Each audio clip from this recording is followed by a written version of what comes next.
नमस्कार, बहुत स्वागत है आपका हिंदी खबर में। मैं हूं आपके साथ सुनील सिंह पौर। उस खबरों की शुरुआत दिल्ली की खबरों के साथ, और इस बीच दिल्ली से एक बड़ी खबर आपको बता दें। दिल्ली सरकार ने ऑटो रिक्शा और टैक्सी के किराए बढ़ा दिए हैं। जी हां, ऑटो रिक्शा का किराया अब 25 रुपए से बढ़ाकर 30 रुपए कर दिया है।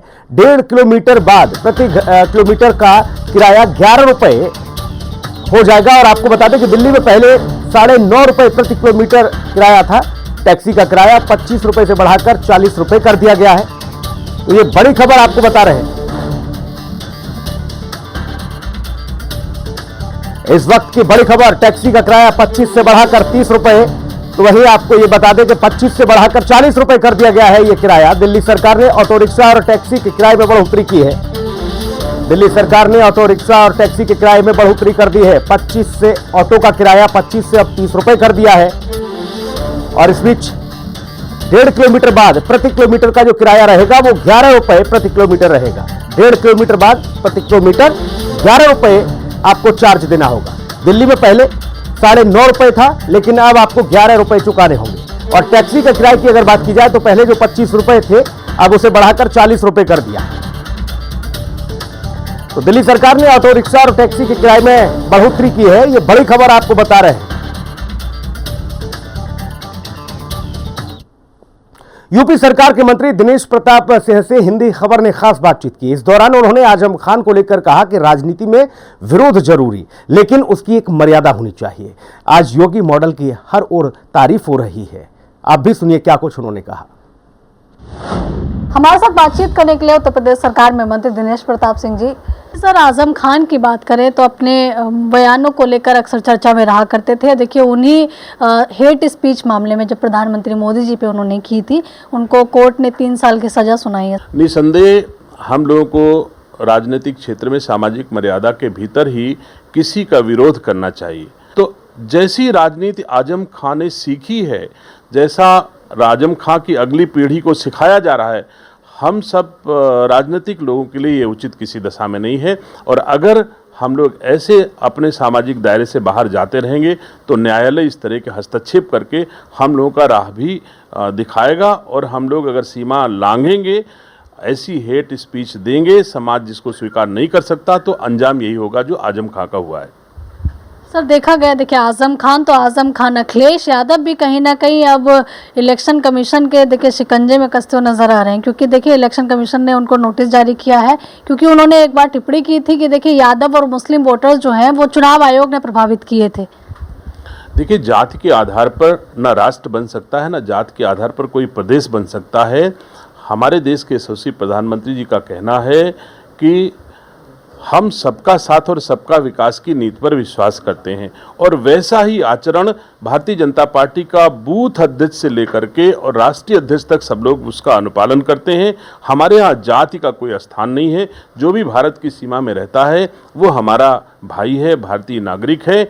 हम लोग हर भारतवासी के साथ सम्मान देते हैं और उसके साथ खड़े रहते हैं। रही बात अखिलेश यादव जी की, वो जाने कि उनको ऐसा कैसे कहना चाहिए, क्योंकि उनका अस्तित्व ही जाति के आधार पर रहा है। जो हम सब देख रहे हैं कि उनका अस्तित्व थोड़े समय में ही सिमटता चला जा रहा है। और अब तो उनके सामने मैं समझता हूँ खुद को आजमाने का वक्त है। अभी तक तो उन्होंने अपने पिताजी के बल पर राजनीति किया था, जो उन्होंने कमाया था उतने दिन तक खाएं, और अब भविष्य में खुद कमाएंगे तो उनको महसूस होगा कि ये चीज़ उचित नहीं है। जाति के आधार पर कोई प्रदेश और देश नहीं बना करते, इसलिए उनको सर्व समाज को लेकर के चलना होगा। चलिए, धन्यवाद। तो देखिए, यहाँ आप सुन रहे थे उत्तर प्रदेश सरकार में मंत्री दिनेश प्रताप सिंह जी को, जिन्होंने अखिलेश यादव को साफ तौर पर देखिए नसीहत दी है कि जाति के आधार पर राजनीति करना छोड़ दें। करुण लोकेश के साथ आंचल यादव, हिंदी खबर, नई दिल्ली।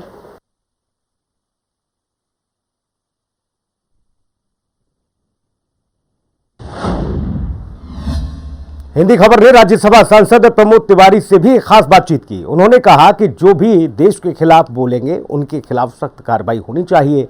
वहीं उन्होंने आगे क्या कुछ कहा वो आप सुनिए।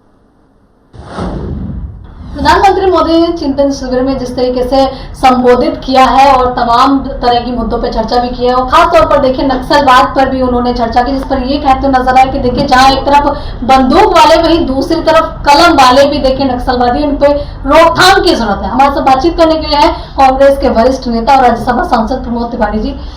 सर, नक्सलवाद पे चर्चा की, उसको खत्म करने की बात की, कलम और बंदूक दोनों वाले नक्सलवादियों पर खत्म करने की चर्चा की। जो भी गैर कानूनी कार्रवाई करे, भारत के कानून के विरुद्ध कार्रवाई करे, भारत के संविधान के अनुसार धर्मों के खिलाफ, जातियों के खिलाफ विचारधारा का फर्क हो तो उसके खिलाफ अवश्य कार्रवाई हो। पर मोदी जी जो उनकी विचारधारा के खिलाफ, भारत की विचारधारा और संविधान के अनुसार है, उनके खिलाफ जो कार्रवाई कर रहे हैं वो अदालतों की टिप्पणियों से जग जाहिर है। 80 साल 90 साल के बुजुर्ग लोग, जो प्रोफेसर हैं, जो पढ़े लिखे लोग हैं, जो गरीबों की आवाज उठाते हैं, या जो एक विचारधारा जो भारत की संविधान इजाजत देती हो, मैं स्पष्ट कर दूं, जो भारत के संविधान के खिलाफ हो उसके खिलाफ कार्रवाई हो, पर राजनीतिक विरोधियों के खिलाफ, अपनी विचारधारा के विरुद्ध बोलने वालों के खिलाफ कार्रवाई सर्वाधिक भाजपा सरकार इसका दुरुपयोग कर रही है।